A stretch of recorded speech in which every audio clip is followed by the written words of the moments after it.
$5 trillion economy इसका सपना संजोया है।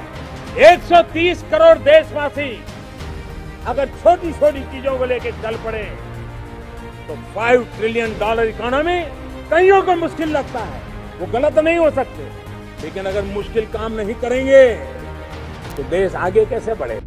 भारत की अर्थव्यवस्था में वृद्धि, भारत की अर्थव्यवस्था की मजबूती, चौथी सबसे बड़ी अर्थव्यवस्था भारत की सफलता, भारत एक नए युग की शुरुआत। नमस्कार, मैं हूं आपके साथ शबनम अमगाई। आप देख रहे हैं दूरदर्शन उत्तराखंड।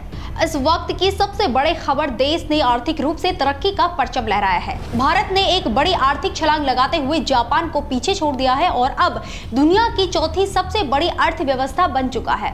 इस बात की जानकारी NITI आयोग के CEO BVR सुब्रमण्यम ने रविवार को 10वीं गवर्निंग काउंसिल मीटिंग के बाद एक प्रेस कॉन्फ्रेंस में दी। उन्होंने कहा कि भारत की इकोनॉमी अब $4 ट्रिलियन के पार पहुंच चुकी है और यह डेटा अंतर्राष्ट्रीय मुद्रा कोष IMF की रिपोर्ट पर आधारित है। We are the fourth largest economy as I speak. We are a $4 trillion economy as I speak. And this is not my data, this is IMF data. India today is larger than Japan. इसके साथ ही BVR Subramaniam ने कहा, अब सिर्फ America, चीन और Germany ही हमसे आगे है। अगर हम अपनी विकास योजनाओं पर टिके रहे तो अगले 2-3 साल में भारत जर्मनी को भी पीछे छोड़ सकता है और तीसरी सबसे बड़ी अर्थव्यवस्था बन सकता है। आपको बता दें कि IMF की अप्रैल वर्ल्ड इकोनॉमिक आउटलुक रिपोर्ट के अनुसार 2026 तक भारत का नॉमिनल GDP 4.187 ट्रिलियन तक पहुंच सकता है, जो जापान से थोड़ा ज्यादा है।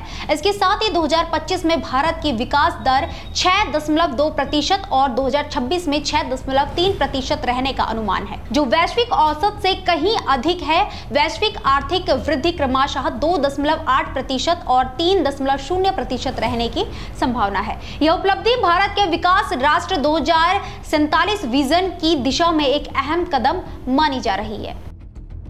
फिलहाल इस खास रिपोर्ट में इतना ही। देखते रहिए दूरदर्शन उत्तराखंड। $5 ट्रिलियन इकोनॉमी इसका सपना संजोया है।